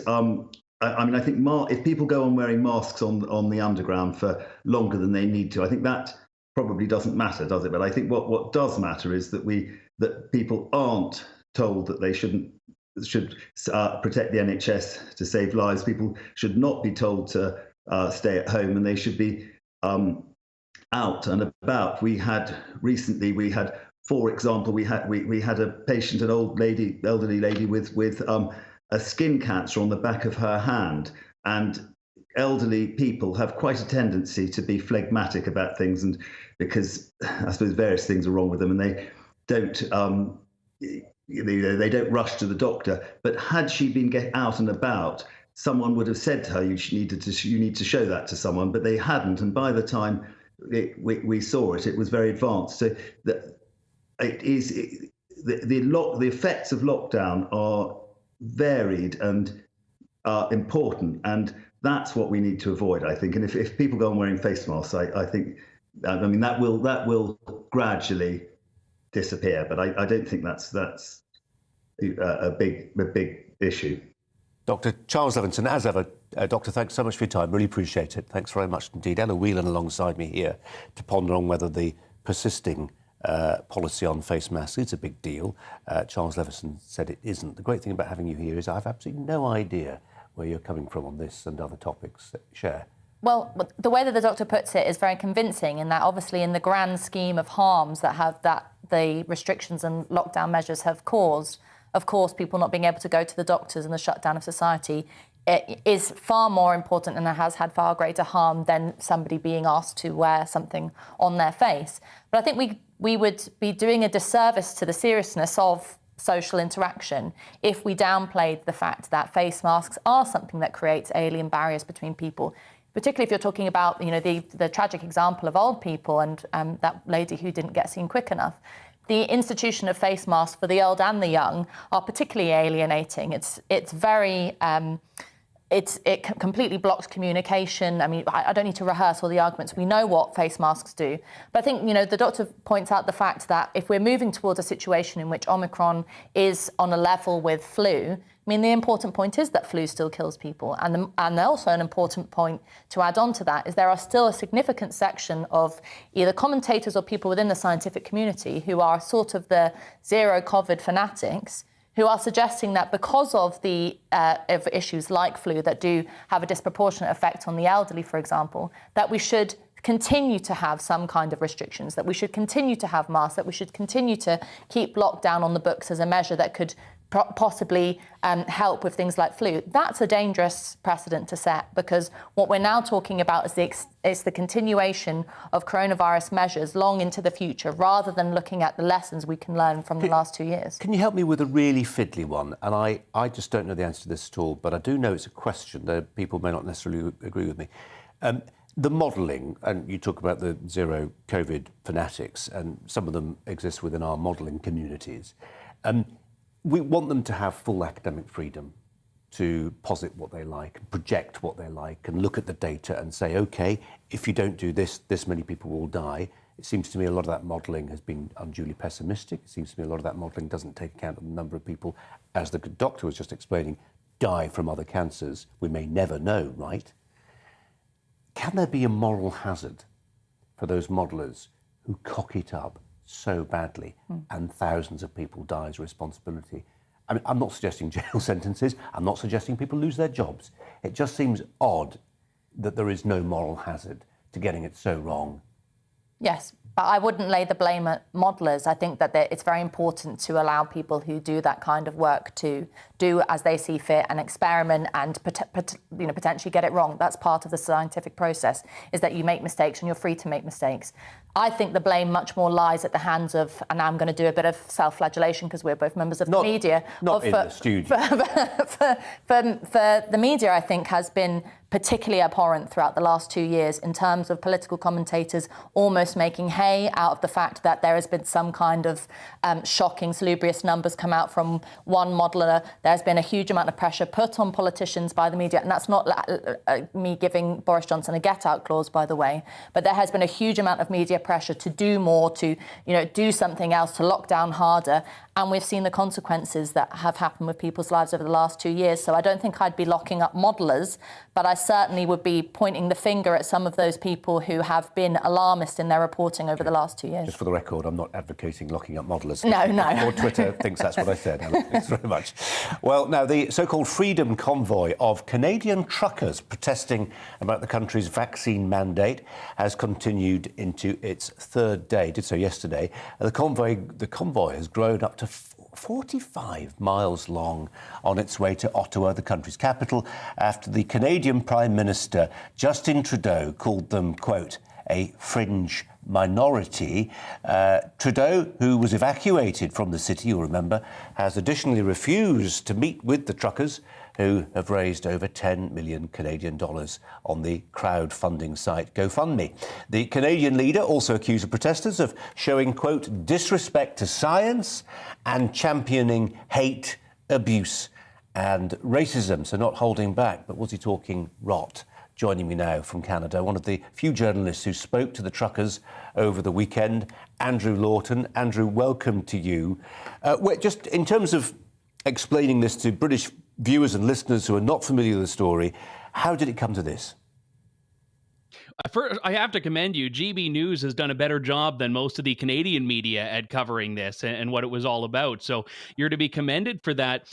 This started a few weeks back when the Trudeau government decided it would impose a vaccine mandate for American and Canadian truckers that were going across the border, who had always been, because of the nature of their work, exempt from the quarantine and testing and vaccination requirements. And it has morphed from that to being a broader protest about the COVID restrictions in Canada. We see Britain lifting restrictions, while in Canada, governments are adding more of them. And this started with truckers, but has since become a national movement of people that are fed up with vaccine mandates, vaccine passports, and mask requirements that are still in place, even as we see everywhere else around the world start to reopen. Andrew, we've got an old saying in this country about politics that when you're in a hole, you should stop digging. Somebody ought to tell Justin Trudeau that. I would agree with you. And there was no acceptance of the fact that perhaps the millions of people that have started talking about this outside of conventional conservative political circles were indicating that something was changing. But what he and his government have done is gone to immediately trying to vilify some of the language that Justin Trudeau used at a press conference this week, talking about these people being racist, hateful, Nazi sympathizers. This has gotten very, very dark. And all it's done, of course, is inflamed the very protest that people are still arriving to Ottawa in support of. When I came back home from Ottawa on Sunday night, initially I planned my travel thinking that there was going to be a big confab for a couple of days. But people across the country have been looking at the coverage, looking at the footage and saying, I want to get there. So even now, there are still trucks that are trying to get into Ottawa that can't because the roads are so clogged up from all of their fellow truckers that are in there. Yeah, what he said reminds me a little bit of what Hillary Clinton said about that basket of deplorables, words that came back to haunt her. It doesn't do any good. Andrew Lawton, thanks so much for joining us. Really appreciate it. And thanks for the praise for GB News. That's always really appreciated. Thanks a lot. Ella Whelan alongside me. You moved by this story? Does it matter? I think it really does matter. But I mean, you know, Justin Trudeau, it's not surprising that he comes out with these kind of statements because he's a man that is not in touch with reality and cares more about how he comes across on Twitter than he does to people living in the country. But the thing about the truckers is that you have a very unreasonable situation in which mandates are brought in, not in specific contexts that we might be able to have debates about, you know, like we're having in this country in relation to care homes or very specific medical settings, but for, you know, truckers. And you have what is largely seems to be a grassroots kind of organisation, which has its problems. There are some, you know, there's a level of, and what I would argue is sort of unscientific anti-vax sentiment in there, but that's only a very small part of it. The vast majority are arguing an anti-vaccine mandate thing, which I would fully support. And it's getting categorised as this kind of, like you said, basket of deplorables, racist. There's a kind of a sneery snobbery about it. These are just these idiot truckers. How dare they come out and voice their political opinions? Shouldn't they be off shipping our stuff all over the country? And I think that's, you know, we've seen that in relation to protests that have been happening across the pandemic here and also in France. So it's an international phenomenon. It reminds me a little bit too of, you know, on mandatory jabs, care home workers. They haven't got those highly organised networks that maybe doctors had. care workers lost their jobs because they wouldn't get jabbed. Doctors haven't. I mean, that's it in a very bald headline. And these truckers strike me as the Canadian equivalent of our care home workers. The government didn't think they'd get organised and fight back, and they did. And it's bit them in the backside. I'd like to go on about that for a bit longer, but I haven't got time. I'm going to tell you about what's coming up after the break. We're going to be joined by the chef Aldo Zilli to discuss the new recommendation that all children should be able to cook at least half a dozen meals before they leave school. In the meantime, the weather. Hello again. We keep a lot of cloud in the sky during the rest of today with rain for some, and then it will be mild overnight under that blanket of cloud. And the fact that we've got a relatively mild and moist airflow at the moment behind this warm front, which is crossing the country as we speak. And we've got this broad, warm sector, which is basically a slice of mild and moist Atlantic air. Hence, the largely cloudy skies. A few breaks in the cloud here and there, but nothing particularly long-lasting or widespread overnight, and it will be thick and low over western and northern hills with some persistent and at times heavy rain, especially towards the northwest of Scotland. So of course, a frost-free night, a mild night for most of us, 7 or 8 Celsius for the majority as we wake up on Thursday. But a grey start to the day, and there'll be further drizzly showers, particularly in the north and the west. Actually, something a little drier and brighter comes along for Thursday afternoon. Some sunny spells for parts of England and Wales. But for Scotland and Northern Ireland, the cloud thickens, the breeze picks up, and it turns wet and windy in the far northwest of Scotland. Ahead of this wind and rain, mild, 11, 12 Celsius. But as this rain turns up, it suddenly turns colder to the northwest of it. It's a narrow band of lively weather, strong winds and heavy rain, and on the back edge of this feature, even some snow for the higher parts of Scotland and northern England, mountains of Wales, and perhaps to lower levels as we start off Friday for some parts of England. It turns colder behind the rain, frost and some icy patches in places, and a load of wintry showers. Sleet and snow mainly over the hills of northern UK, but could see some snow down to lower levels at times on Friday for northern Scotland. Once that front's out of the way, actually brighter skies for many. It will feel cold in the wind on Friday. Cloud returns on Saturday, wet and windy in the north.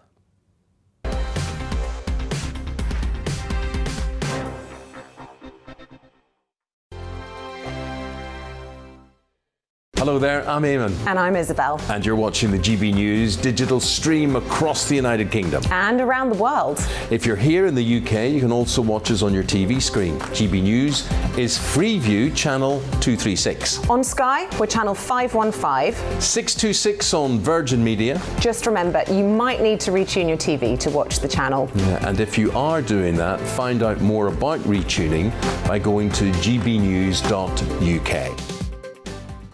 Join my show Farage, 7 p.m. till 8 p.m. Monday through Thursday, and there you will get opinion, analysis, debate, and I'll cover stories that nobody else dares to touch. And then for the last 15 minutes, talking pints. We're over a drink. We have a civilised conversation with someone. We very often disagree, but we do it in a grown-up way. Come and join me on Farage.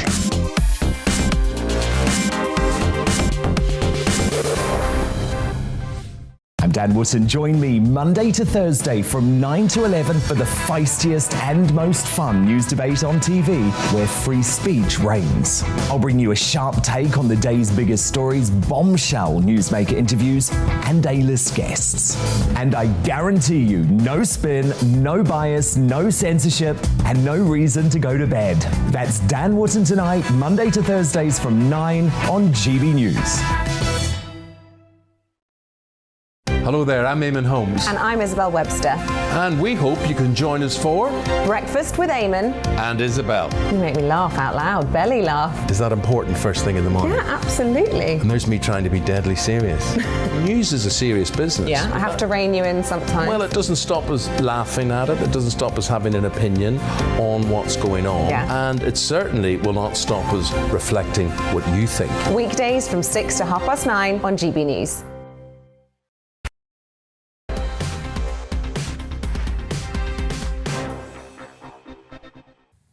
Welcome back. You're with Colin Brazier on GB News, on TV and on DAB radio. As part of the government's levelling up policy, the Food Standards Agency is to check on school lunches in England to make sure they meet national standards. There'll also be a push to teach students about healthy eating and food preparation, with all students expected to, and this is the key part of the headline really, all students expected to leave school knowing how to prepare and cook at least half a dozen basic recipes. How basic? What recipes? Well, Chef Aldo Zilli joins me now for some thoughts on this. Aldo Zilli, welcome to you and thanks so much for your time today. Do appreciate it. It's the obvious first question. It may take some time, but we're prepared to indulge you. If you had to choose 6 recipes for children to learn by heart, by rote, what would they be? Well, first of all, I'm Italian, and I grew up in a very massive family. I'm the youngest of 9 children, and we grew up in poverty. And teaching me to cook was my lovely mum. And she taught us at least 6 recipes or 6 dishes to make by the age of 10. I was making fresh pasta at age 8. Oh. And we are responsible for our own kids. So nowadays, you know, what I'm hearing, and we're all blaming schools, we're all blaming other people, but actually it's about time we start blaming us parents. We are responsible to bring our children up. I've got a son that's doing GCSEs cookery at the moment, and needless to say, he's doing quite good. My daughter's 13, and she's learned at least 6 or 7 recipes. You know I'm Italian, so I'm going to say pasta, obviously, as recipes. But, you know, making things from scratch, we should allow them. You know, there's so much on TV, so much food on TV, so many chefs doing recipes on television. But we should stop watching that as entertainment and maybe start really cooking what we teach people and what we expect our children to grow up into, because to be fair, you know, the obesity in this country has got worse and worse in the pandemic. And I for one, you know, blame myself as well, because we don't have time for our kids, not enough time to teach them to do things. So when they come home from school, the first thing they do is they go to the cupboard and they snack on rubbish, you know, crisps, you name it. And we should stop that. But it's very hard. It's very hard on us. It's very hard for parents. It's very hard for everyone. Supermarkets could do more. Schools could do more. We could all do more. But, you know, it's all about finding the time to do it. Aldo, I have to tell you, my 6 children, when they gather around the dining table, will relate to your upbringing fairly faithfully, I think. And they relate to, I imagine, what you remember from your dining table, which was the unholy scramble to get your portion when there are so many mouths to feed. It can be quite competitive, as you know. Another thing I observe, and it's related to this, is, and I'm a patron of a charity called the Home Renaissance Foundation that gets very worked up about the fact that you're right, people don't have the time, but actually they don't have the space. So, you know, there's been this move towards TV dinners. There's lots of reasons for that, and I agree with everything you just said about it. But one other reason is that we don't build houses that have dining rooms anymore, and people don't have that ritual that goes around a meal that I'm sure you grew up with. Well, the thing is, it's you know, as I said already, it's very difficult to bring your children up to learn to cook, but. I don't think that schools are doing enough. I did, in the pandemic, I did a lot of cooking at home, and I did a lot of teaching with my children. And also what I did before the pandemic, I started doing my local schools. I went to my local schools and I was doing little masterclasses for children to learn to cook. You know, even to teach them different kind of vegetables and what they do, and how what the protein, what the carbs, and what they should be eating, what they shouldn't be eating, because it's all about nutrition. My daughter is 13, and since I started giving her breakfast, and I've been giving her porridge for breakfast, she's been saying to me that she's got more energy at school. So it does work. You know, we should take more responsibility ourselves, as I said earlier.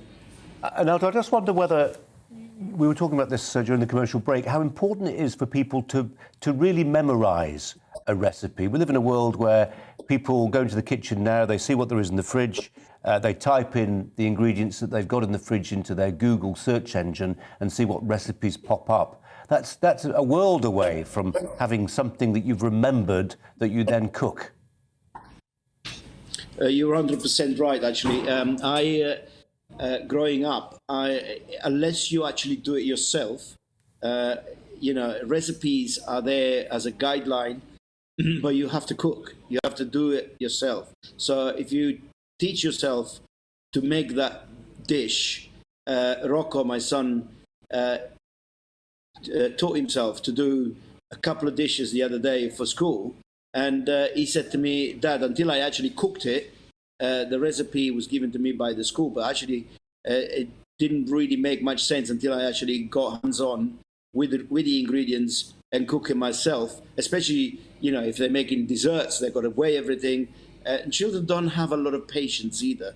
So it's very important that you keep it simple. And that's why Italian food, I know I'm an advocate for Italian food, but that's why Italian food is very approachable for families and to eat at home. And everybody that I know think the Italian food is simple. So let's carry on with that and let's find great ingredients in season, because seasonality is another important issue, that we don't eat food in season in this country.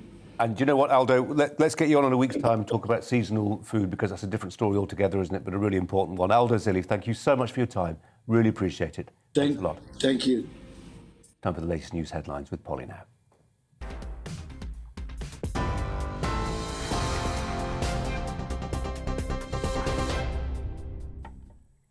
Colin, thank you. The top stories this hour. Northern Ireland's Minister for Agriculture has announced a ministerial direction to stop all checks of UK goods arriving into Northern Ireland.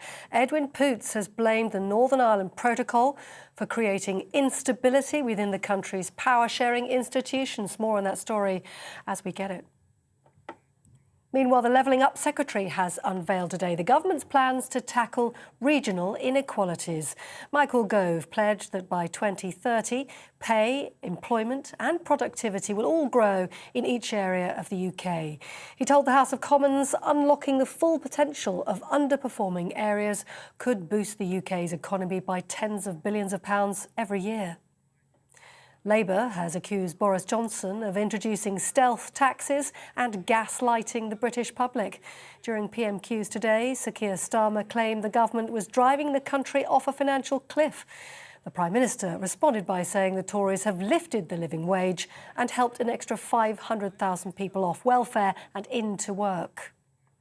US President Joe Biden is sending nearly 3,000 more American troops to Europe in response to rising tensions over Ukraine. Last week, the US military put about 8,500 soldiers on alert, in readiness to deploy to the region if needed. 5 Insulate Britain activists have been jailed today after breaching an injunction on the M25 last year. 11 other protesters received suspended prison sentences after taking part in demonstrations between different junctions of the motorway in October last year. And thousands of pieces of memorabilia made to mark the Queen's Platinum Jubilee have been significantly discounted after producers failed to spot a simple spelling mistake. A Chinese manufacturer made more than 10,000 teacups, mugs and plates with Jubilee written as Jubilee. Easy mistake. TV, online and DAB Plus radio. You're with GBNews. We'll have more from Brazier after the break.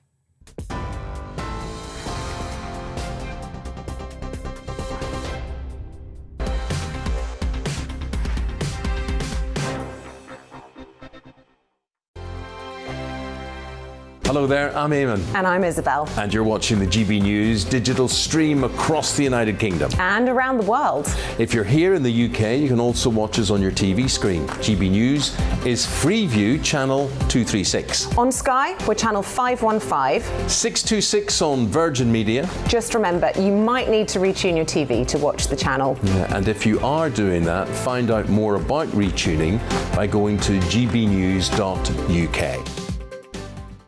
Join my show Farage, 7 p.m. till 8 p.m. Monday through Thursday, and there you will get opinion, analysis, debate, and I'll cover stories that nobody else dares to touch. And then for the last 15 minutes, talking pints. We're over a drink. We have a civilized conversation with someone. We very often disagree, but we do it in a grown-up way. Come and join me on Farage.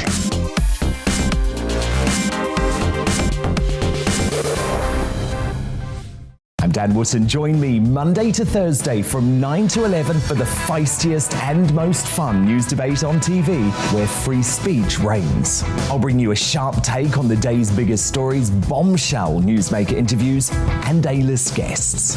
And I guarantee you, no spin, no bias, no censorship, and no reason to go to bed. That's Dan Wootton tonight, Monday to Thursdays from 9 on GB News. Hello there, I'm Eamon Holmes. And I'm Isabel Webster. And we hope you can join us for Breakfast with Eamon. And Isabel. You make me laugh out loud, belly laugh. Is that important first thing in the morning? Yeah, absolutely. And there's me trying to be deadly serious. News is a serious business. Yeah, I have to rein you in sometimes. Well, it doesn't stop us laughing at it. It doesn't stop us having an opinion on what's going on. Yeah. And it certainly will not stop us reflecting what you think. Weekdays from 6 to 9:30 on GB News.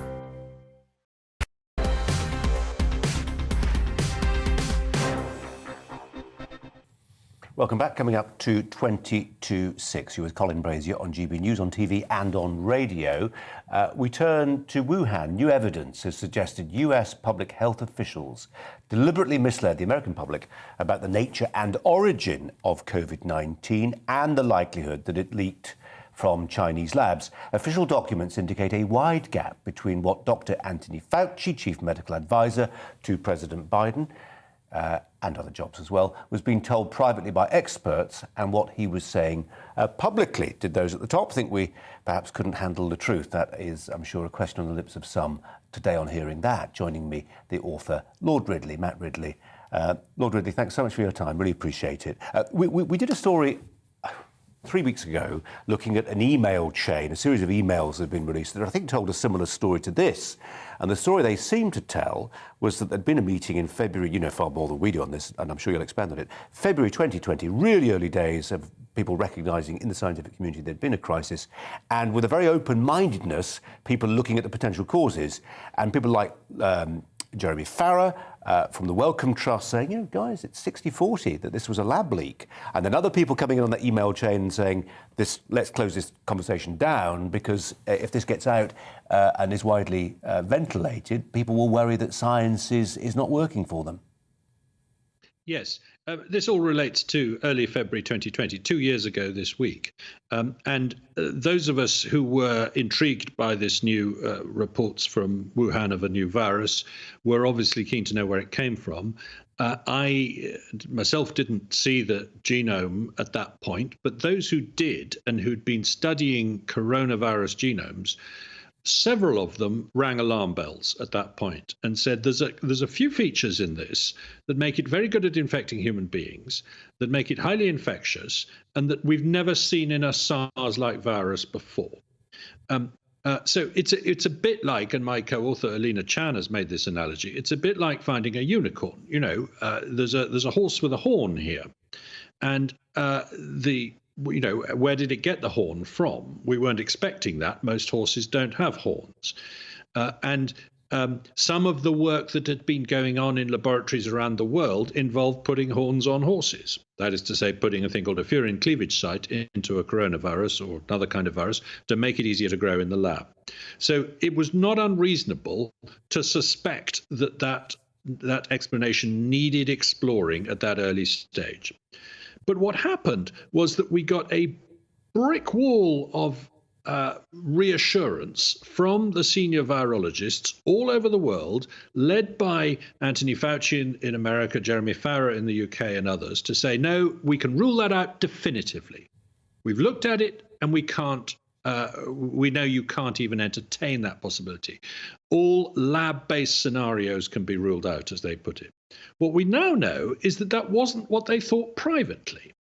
And that the reason they changed their mind about between their private and their public thoughts was probably more political than scientific, because there was no new data emerged over that weekend when they were discussing it that could have changed it. There was the pangolin data, but that came out a few days later. So it looks like the reason they wanted to say something different in public than in private was because they didn't want to have this conversation with the public because of the political implications for relations with China, for the reputation of science, and so on. And that's not good enough, frankly. Scientists should be more have more respect for the truth than that, and not be thinking about what is politically acceptable to say. Part of it wasn't politics, it strikes me. Part of it was just good manners. There was an attempt to recognise that if this was publicised, the cause of science and scientists in China in particular, would be harmed. But what you're left with, as you indicate, Lord Ridley, at the end of the day, is a club mentality, a kind of nepotism. You're in the club, therefore we'll protect you. Well, I think that's a huge mistake if that is the motivation, because if it turns out that this virus did come from a laboratory, and 2 years on, we still don't know, and that's very surprising. In the case of SARS and MERS, we knew within a few months. We've got much better technology now. We should know where it came from. The fact that we don't, and the fact that we haven't been able to find any plausible natural spillover route, but we have learned a lot more about what was going on in that lab, and the lab that was doing the most experiments on SARS bat-borne coronaviruses in the world was in Wuhan. So, you know, it's looking more and more as if we may end up eventually coming to the conclusion that this was the result of a laboratory accident. We don't know that, but it might. If that's the case, the fact that scientists wouldn't consider that possibility in public will damage the whole of science. Whereas if they'd come out at the start and said, look, some science experiments seem to have gone too close to the line here, they shouldn't have been done, and they shouldn't have been done at the level of lab they were done in, then the rest of science could draw a firewall around it and say, there's no reason to distrust the rest of biotechnology. We're doing very safe things. We're doing wonderful things like producing new vaccines, all of which I think most science does fantastic good. But if you insist on defending the bad stuff, with the whole of science's reputation, then you damage the whole of science. And that's my worry here. There was a quote that we highlighted 3 weeks ago from one of the emails. It was from Bob Gary of the University of Texas, who was unconvinced that COVID-19 Tulane emerged. University. Yeah. Sorry, say again. Is it Tulane University? But yeah. Forgive me. Yeah. Well, the quote remains the same. The quote was, "I just can't figure out how this," by which he means the emergence of this virus, "gets accomplished in nature." And there was that incredulity that he, and I imagine others, just simply couldn't figure out how this was part of the normal, natural evolutionary process. Yeah, and that quote is put in very sharp context by a document that was leaked in the end of August last year, which showed that American scientists and scientists from Wuhan were collaborating on a project to put this very feature into a SARS-like virus for the first time. Now, they were applying for money from the DARPA of the Pentagon for that. They didn't get that grant, but most of their research was being funded by the Chinese Academy of Sciences, and it's an open secret in science that you put in your grant proposals things you've already started doing.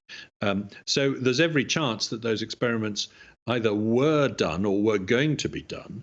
And that's the kind of thing that Bob Gary was talking about. You know, there is this feature which shouldn't be there in a SARS-like virus, but which has been deliberately put into other viruses to make it possible to grow them and study them in the lab, and which makes this a pandemic virus because it makes it so transmissible. So that's the kind of thing we need to be having a very open and transparent conversation with. But when I raise this with senior scientists, they basically say, stop worrying your pretty little head, get back in your box. This is for us to discuss among ourselves. We don't think the public should have a view on this because they don't know enough virology to have this conversation. I don't like that approach. I think it's much more important that we are transparent here. Matt Ridley, Lord Ridley, really appreciate your time. Thanks very much indeed. Ella Whelan alongside me to reflect on this one.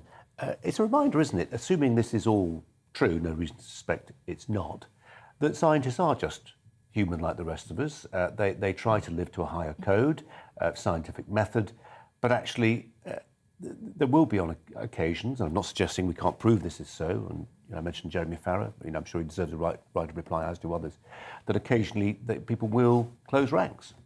Yes, but also that occasionally scientists get it wrong. I mean, Matt Ridley has done a great job in covering this story, in particular highlighting the importance of transparency, both for when science gets it right and when we celebrate the scientific innovation, which the best of it involves the kind of experimentation that can have quite serious consequences. Nothing safe ever produced the kind of things that we have today, like vaccines, penicillin, all that stuff came from playing around with the unknown, of delving into the dark. That's what science is all about.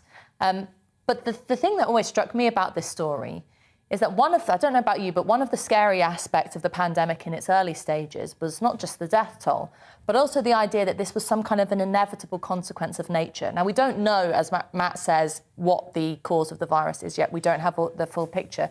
Maybe it is a case that there will be something related to some kind of natural evolution that we have to deal with. But for me, the more terrifying prospect was that this was just something that was going to happen because of the way in which we live more globally, because of the fact of relationships between animals and humans, whatever it was, that it was kind of out of our control. If you actually think, I know it's a rather terrifying prospect that this could have been cooked up in a lab by accident, but the idea that it was within the realm of human control, that it was something that happened in a lab, is actually, from a kind of public point of view, we're not virologists, we don't have all the data, we can't wrap our heads around the genomes, is to me less scary, because you think, OK, there's a solution to this, better lab security, tighter controls, or whatever it is. And I think that what the point that Matt makes really strongly is that giving the public that trust, that bit more information, allows us to make more reasonable decisions. And I think it would have perhaps put a context to some of the really sheer and genuine panic that people were experiencing in the early stages of 2020. Maybe, Ella, I'm of a naturally more vengeful disposition, but it's not just about tightening lab security, is it? Surely it's about more than that. When you've got a virus, if you could prove, and the circumstantial evidence is pointing heavily towards a lab leak, designedly or accidentally, from Wuhan, and if you look at what they did in those weeks after it started to creep out, this news was creeping out, and the ventilation systems that were put in, and the data drives that were purged, and all the rest of the circumstantial evidence. And by the way, we will never find out definitively. We have to accept that. But we can arrive at a determination as to how likely it was that this was a product of a state's behaviour or misbehaviour. Whereupon we're left with a really tricky question, aren't we? We've got 5.5 million dead people. We've got trillions of pounds worth of damage to our economies and economies all around the world. Is that where we let the matter rest? Or do we say to Beijing and the Communist Party, you did this, pay up? Yeah, well, accountability is a very tricky subject, because a bit like the discussion we were having earlier about modelers, putting the blame at just one person or one set of people, whether it be modelers, scientists, people in a lab, or indeed, as I was talking about, the media or politicians, is very difficult. I think the whole nature of this pandemic has been the scientific reality of a pandemic and the disease of killing people, and then the political questions of restrictions and how governments reacted to it. We all said there's a geopolitical element to this, because, of course, there is the question of China. And I think that moving forward, particularly Western governments are going to have to get better at dealing with that, because it's been something that's been put on the long arm and ignored for too long. On the long arm. Well, I tell you what, this wasn't something we planned or booked Lawrence Fox of the Reclaim Party to talk about. We were going to talk to him, and we will talk about to Lawrence, I'm sure, about Boris Johnson's current woes. But we might start with that as he joins us now. Lawrence Fox, welcome to you. And thanks ever so much for your time today. Do appreciate it. We were just talking about this vexed question of lab leaks Was it a lab leak? Will it ever be proven? I was just saying to Ella Whelan, who's with me in the studio this afternoon, that it never can be definitively hung from the neck of the Chinese Communist Party. Should we even try? I don't have a view on whether it's worth blaming the Chinese Communist Party for the lab leak, but I do have a view on the fact that the repercussions on Western liberal democracy are starting to represent Chinese stakeholder capitalism. So, whether it was a lab leak or not, we are slowly marching towards China. Yeah. Lawrence, it's the first time I've had the chance to talk to you on any subject. And just before we get on to Boris Johnson, let's just stick with COVID a little bit longer if we can. In terms of where we are now as a society, coming out, we hope, of Omicron, perhaps, as we discussed with the doctor a little earlier on in the programme today, recognising that we're dealing with perhaps a natural evolution of a virus that's becoming, yes, more transmissible, but less lethal. And then perhaps this is now the moment when we consider what remains to be swept away from some of those regulations. Where are you on that? How much urgency do you attach to the need, for instance, to do away with masks at all costs? Well, yes, it is lovely to speak to you for the first time, Colin, so thank you for having me on. As you know, I have been a campaigner for longer and harder and faster partying. So I can't really complain about the way that the government have behaved because I behaved in exactly the same way. But and you know, oddly, I'm the only political party leader that has been honest with the public on this. I think the evidence is there, certainly in France and in other parts of the world, that none of these measures work. Lockdowns don't work. Today, there's been a study saying that lockdowns at best have reduced mortality by 0.2%. And we were talking about a fairly unlethal disease that I currently have myself, and I think this has been a mass psychosis. That's what I think about this whole thing. We know you had COVID recently. I mean, you're sounding okay, but croaky. How's it been for you? It's great. I'm hoping to get back into the show jumping ring as soon as possible. Well, we wish you well. We booked you. We've only got a couple of minutes left. We booked you to talk about what's been happening in Parliament today, what's been happening in politics over the last fortnight in regards to Boris Johnson and Partygate. Two more Conservative backbenchers today came out and said it's time for him to consider his position. Should he? He should. Really, because one of the only things that we should revere in political office and those that seek political office is honesty, decency, and accountability, as Ella was referring to earlier. And he's shown none of the above.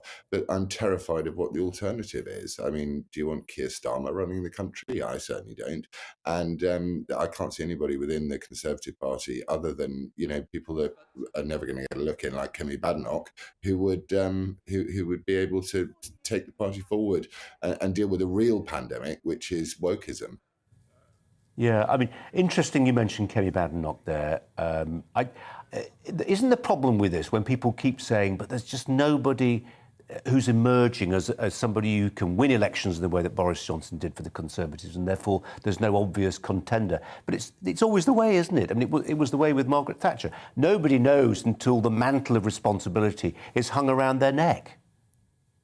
Well, she understands what's happening to Western liberal democracy, which is being undermined from within by critical race theory, by critical social justice, by all of the nastier elements of hard leftism, which are destroying America as we speak. And she actually understands it, and she speaks about it. Steve Baker also has been very, very brave to talk about the vaccines and all of these sorts of things. But actually, what you want is a Conservative leader who understands that children need to be educated. They need to be taught how to think. They don't need to be indoctrinated in the Blair education model, which was actually just indoctrination. I'd like to see a Conservative come forward and represent Conservatives around the country.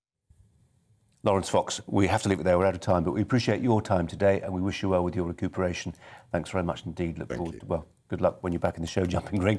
And we'll say thank you too to Ella Whelan of Spiked, who's been alongside me, and I'm sure has a two penners to throw into that conversation we just had, but there's no time, but we appreciate yours. Thanks very much indeed, Ella. Dubes & Co are next, and they'll be reflecting on all the big news stories today, including events in Parliament and much else besides. But first, we'll bring you the weather. Hello again. We keep a lot of cloud in the sky during the rest of today with rain for some, and then it will be mild overnight under that blanket of cloud, and the fact that we've got a relatively mild and moist airflow at the moment behind this warm front which is crossing the country as we speak. And we've got this broad warm sector which is basically a slice of mild and moist Atlantic air, hence the largely cloudy skies. A few breaks in the cloud here and there, but nothing particularly long-lasting or widespread overnight, and it will be thick and low over western and northern hills with some persistent and at times heavy rain, especially towards the northwest of Scotland. So of course, a frost-free night, a mild night for most of us, 7 or 8 Celsius for the majority as we wake up on Thursday. But a grey start to the day, and there'll be further drizzly showers, particularly in the north and the west.